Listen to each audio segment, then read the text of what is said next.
Good morning friends, मेरा हाल होस्ती आपका पुनः बुंदेलखंड जी में स्वागत करता हूं। आज हम डिस्कस करने जा रहे हैं 8 सितंबर 2022 के करंट अफेयर्स। आज काफ़ी महत्वपूर्ण हैं। चलिए हम अपने उसी तरीके से करंट को देखते हैं, स्टैटिक और डायनामिक दोनों को कंबाइंड करते हुए किस प्रकार से हम करंट का इस्तेमाल अपने स्टैटिक जो हमने पढ़ा है आज तक इतिहास, भूगोल और पॉलिटी उसमें करते हुए कैसे आगे बढ़ते हैं। इसके साथ साथ लगभग 7 से 8 क्वेश्चन, 8 या 9 क्वेश्चन शायद मैंने आपकी करंट और पॉलिटी और हिस्ट्री से संबंधित रखे हैं जिनके आंसर आपको देने हैं। आपको एक चीज़ याद रखनी है कि जब भी आप आंसर कर रहे हो ना, तो कमेंट बॉक्स में ये ज़रूर लिखें कि किसके कितने सही है। और मैं आपको हर कुछ 5 सेकंड या 10 सेकंड का सोचने का टाइम दूंगा आंसर करने में, और आप अपने अकॉर्डिंग ईमानदारी से सोच लीजिए कि आप कितने सही हो गए। बाद में कॉपी रख लीजिए और चेक कर लीजिएगा कि आपको इतने आते थे, और वो कमेंट बॉक्स में ज़रूर मेंशन करें ताकि मुझे पता चल जाए कि आप लोगों की ग्रोथ कैसी चल रही है। चलिए बिना समय गंवाए हम देखते हैं पहले करंट की तरफ।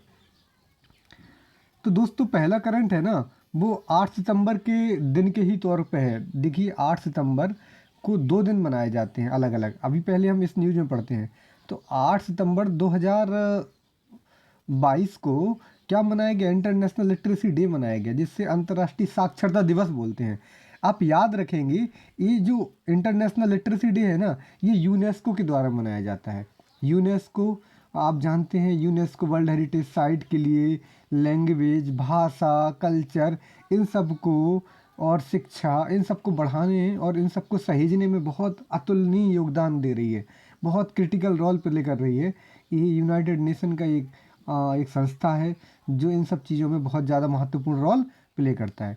मैं आपकी जानकारी के लिए बता दूं कि 26 अक्टूबर 1966 से ये यूनेस्को हर साल इसको मनाता जा रहा है। 1966 से ये मनाता जा रहा है। आपकी जानकारी के लिए मैं बता दूं कि फिनलैंड जो है ना, वो सबसे ज़्यादा लिटरेट कंट्री है फिनलैंड। दूसरे नंबर पर नॉर्वे, फिर आइसलैंड, डेनमार्क और स्वीडन, स्विट्ज़रलैंड।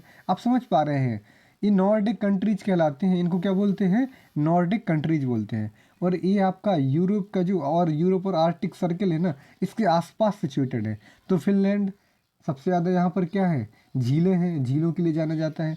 नॉर्वे, आइसलैंड और आपका डेनमार्क, स्वीडन, ये याद रखेंगे। 8 सितंबर को हर वर्ष इंटरनेशनल लिटरेसी डे मनाया जाता है, जो 1966 से यूनेस्को इसको मना रहा है। और फिनलैंड हाईएस्ट लिटरेट नेशन है इस समय वर्ल्ड का। चलिए आगे चलते हैं अगली न्यूज़ के साथ। अगला न्यूज रैनसमवेयर वायरस से संबंधित है। रैनसमवेयर एक वायरस है जो कि कंप्यूटर की जो डेटा है ना, उसको थेफ्ट कर लेता है, डेटा को चुरा लेता है। जैसे आपके कंप्यूटर में आपने कोई पासवर्ड डाला, ऑनलाइन बैंकिंग आप कर रहे हैं, कुछ भी कर रहे हैं, तो क्या करेगा? आपके डेटा को ले जाएगा, आपकी पर्सनल फाइल्स को चुरा लेगा, फिर बदले में आपसे पैसा मांगेगा। तो इसने क्या किया, ये जो रैनसमवेयर जो आपका वायरस है ना, इसने 2017 में वर्ल्ड वाइड पूरे विश्व के लगभग बहुत सारे कंप्यूटर्स को हैक कर लिया और बहुत सरकारों का बहुत सारा डेटा चुरा लिया। अब डेटा चुराने के बाद उसने बदले में पैसा मांगे। तो ये एक वायरस है, आप समझ रहे हैं। वायरस जो है ना, कंप्यूटर वायरस, इसकी खोज पाकिस्तान ने की थी। ऐसे काम पाकिस्तान बहुत अच्छा कर सकता है।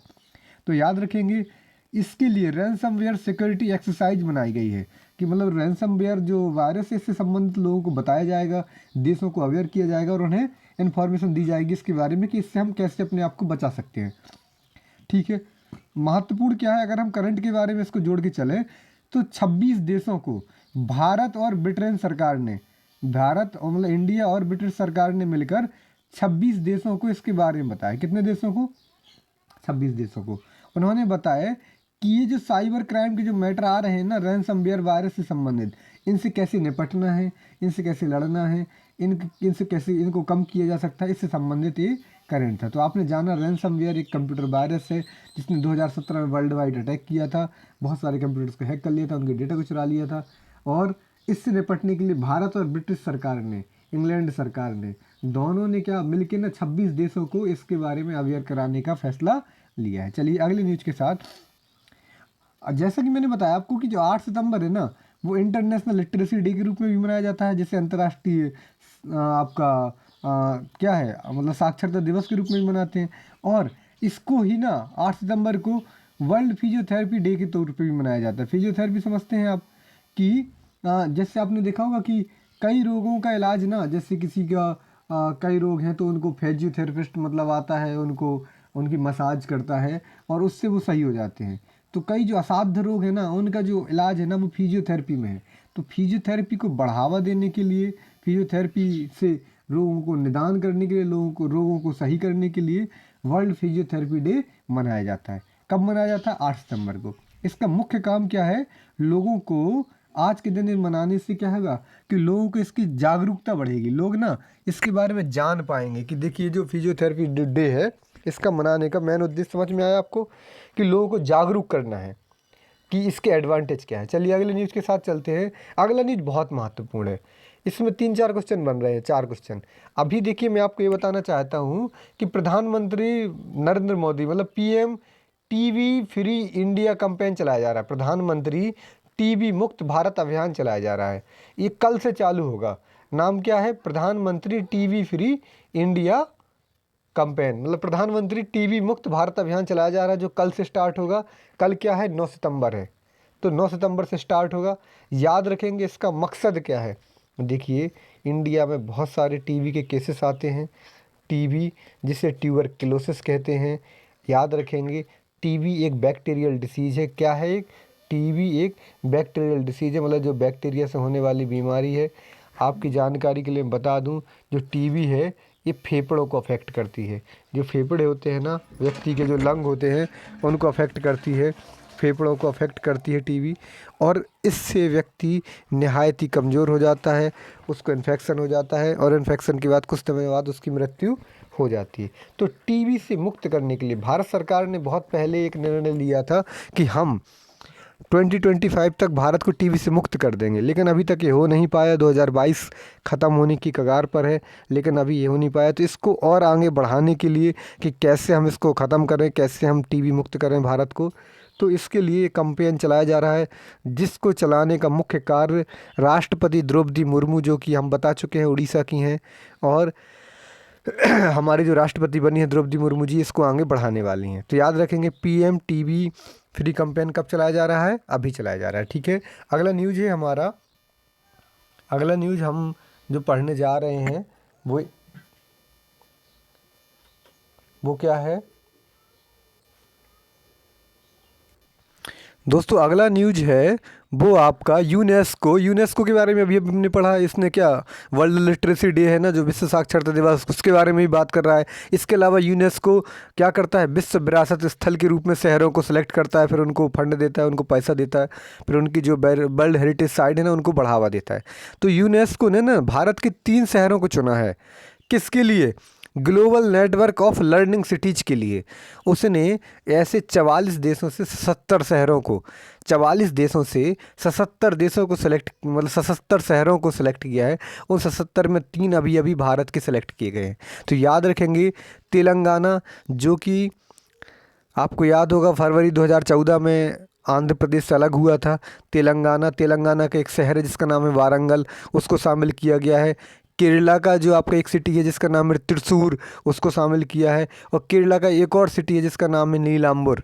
तो 3 सिटीज़ को यूनेस्को ने global network of learning city 2022 के लिए शामिल किया है। इसमें 44 देशों के टोटल 77 शहर शामिल किए जा चुके हैं। 3 शहरों के नाम याद रखेंगे, वारंगल, त्रिशूल और नीलाम्बुर। चलिए अगले न्यूज़ की तरफ चलते हैं। अगला न्यूज़ ये है कि जो हॉकी मेल वर्ल्ड कप जो होने वाला है पुरुषों के लिए, हॉकी जो विश्व कप होने वाला है वो कहाँ होने वाला है? तो 2023 में ना ये विश्व कप ना कहाँ होगा? उड़ीसा में होगा। और ऐसा पिछली बार भी हो चुका है। मैं आपकी जानकारी के लिए बता दूं कि इंटरनेशनल हॉकी फेडरेशन है ना, जो फेडरेशन इंटरनेशनल हॉकी FIH जो लिखा है, इसने सेलेक्ट किया कि जो पुरुषों का, जो मेल्स का 15वां हॉकी जो होगा, हॉकी वर्ल्ड कप होगा, वो उड़ीसा में खेला जाएगा। याद रखेंगे जो 14वां है वो भी उड़ीसा में ही खेला गया था। उसमें 14वें में जो बेल्जियम एक देश है उसने क्या किया था?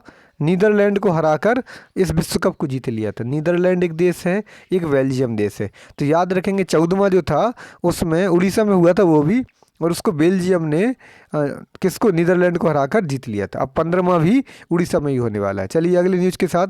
अगला है ई दाखिल पोर्टल बनाया गया है। ई दाखिल पोर्टल बनाया गया है। याद रखें किस चीज़ से संबंधित है, ये महत्वपूर्ण है।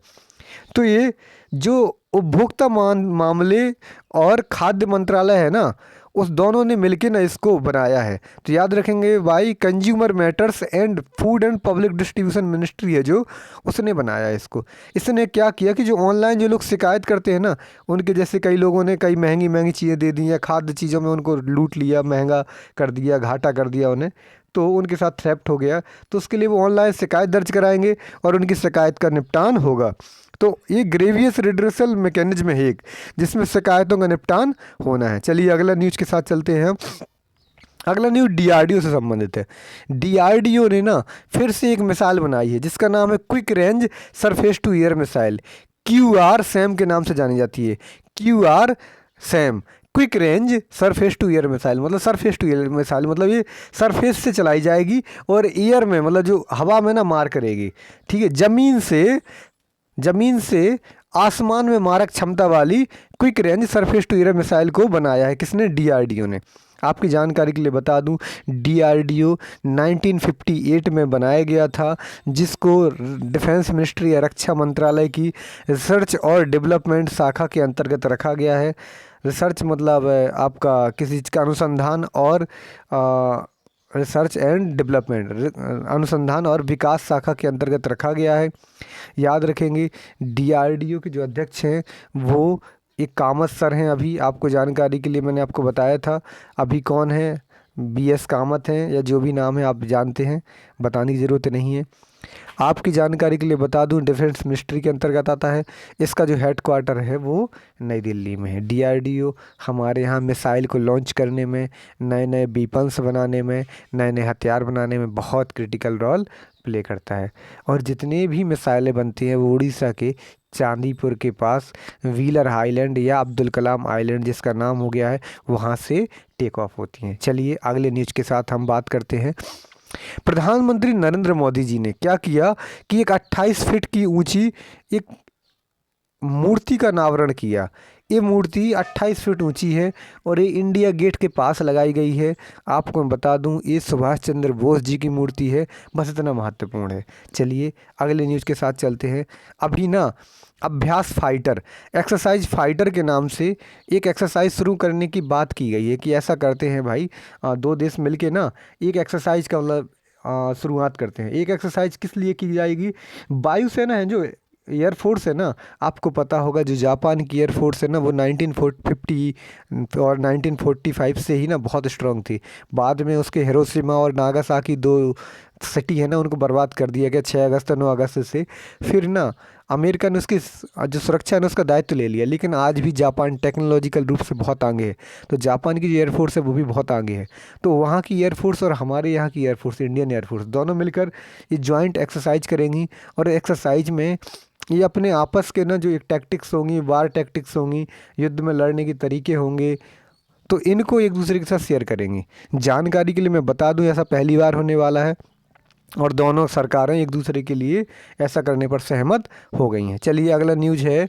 अब हम क्वेश्चंस के साथ शुरुआत करेंगे। आप कॉपी उठा लीजिए चाहे पेन उठा लीजिए, वीडियो को पॉज कर दीजिए और अब ना आप अपने आंसर्स को यहाँ से देना शुरू कीजिए कि आपके कितने सही हो रहे हैं। चलिए पहला क्वेश्चन है, अमर सोनार बांग्ला। ये अमर सोनार बांग्ला एक ना एक क्या है, राष्ट्रगीत है, जिससे भारत का है ना, जन गण मन अधिनायक जय हो, आप लोगों ने सुना होगा। ये ना बांग्ला में ये भी लिखा गया था। तो ये किसने लिखा था आपको पता होगा। और इसी प्रकार अमर सोनार बांग्ला, ये बांग्लादेश जो 16 दिसंबर 1971 को आज़ाद हुआ, लेकिन इसका जो वो था आपका राष्ट्रगीत है बहुत पहले लिख दिया गया था। तो किसने लिखा है, आप लोगों को आंसर समझ में आ गया होगा। चलिए मैं बता दे रहा हूँ, सोच लिए सब लोगों ने आंसर। इसका आंसर रविंद्रनाथ टैगोर जी है। इसका आंसर कौन है?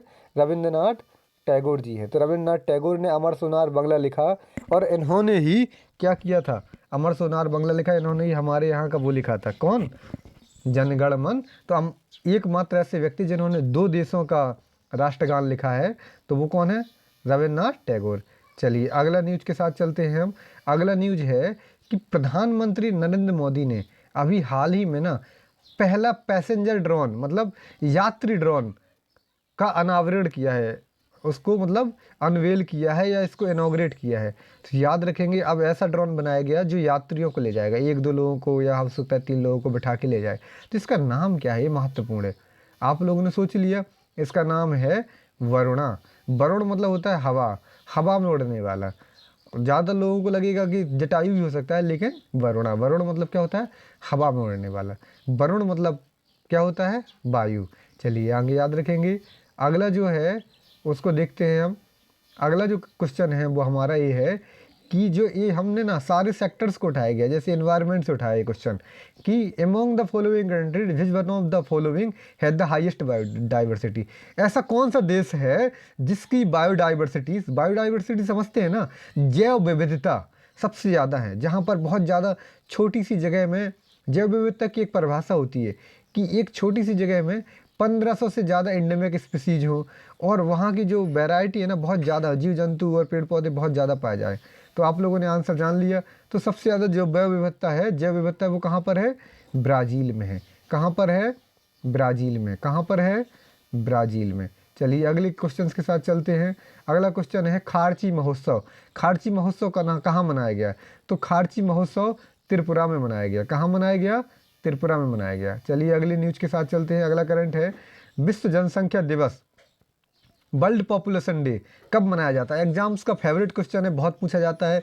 पैट जैसे एग्जाम और लेखपाल जैसे एग्जामों में आने वाला क्वेश्चन है। हालांकि एमपी पीसीएस में भी ये पूछा गया है बहुत बारी, यूपी पीसीएस में भी पूछा गया है।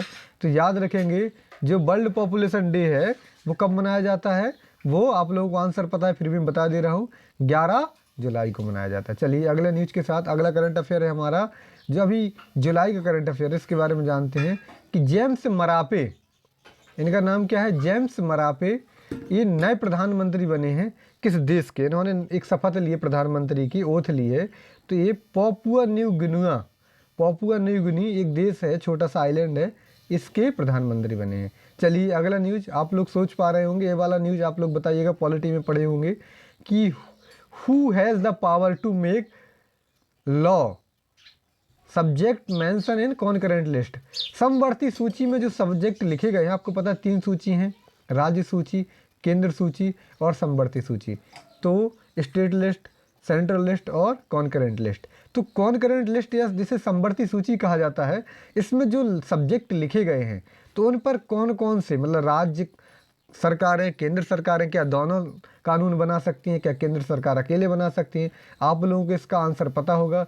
चलिए आप लोगों ने सोच लिया होगा, मैं आपको बता दूं, इसके ऊपर राज्य सरकारें और केंद्र सरकारें दोनों क्या कर सकते हैं, कानून बना सकते हैं, इसलिए पहला विकल्प सही हो जाता है। चलिए अगला हम चलते हैं कि ऐसे कौन से सिख गुरु हैं जिन्होंने ये कहा था, मतलब उन्होंने कहा नहीं था क्योंकि उनका तो सर कट गया था, तो उनके बारे में ऐसा कहा जाता है कि मैंने सर कटवा दिया लेकिन अपना रहस्य नहीं बताया। मतलब इन्होंने अपना सिर कलम करवा दिया था लेकिन इन्होंने जो इन्फॉर्मेशन थी ना उसको लीक नहीं किया था। तो इनके बारे में याद रखेंगे, आप लोगों को पता होगा इनका आंसर क्या है।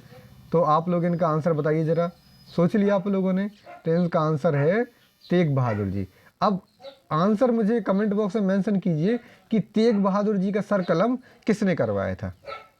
तेज बहादुर जी का जो सर कलम हुआ था, जो सर काट दिया गया था, वो किसने काटा था? चलिए अगला न्यूज़ है ना हमारा, इसके बारे में चलते हैं हम। अगला न्यूज़ है हमारा लास्ट कि सबसे कम गहरा महासागर कौन सा है, लीस्ट डीप ओशियन कौन सा है? तो याद रखेंगे जो आर्कटिक ओशियन है वो सबसे कम गहरा है, आर्कटिक ओशियन सबसे कम गहरा है। चलिए ये थे हमारे करंट आज के, और आपने इसके लिए जुड़े रहे, पढ़ते रहे। आपका बहुत बहुत धन्यवाद। जितने भी आंसर है प्लीज़ कमेंट बॉक्स में मेंशन कीजिए, किसके कितने सही हुए हैं वो भी ज़रा मेंशन कीजिए, मुझे आप लोगों का आकलन करने में खुशी होगी। चलिए अपना ध्यान देते रहिए, पढ़ते रहिए करंट अफेयर। Thank you.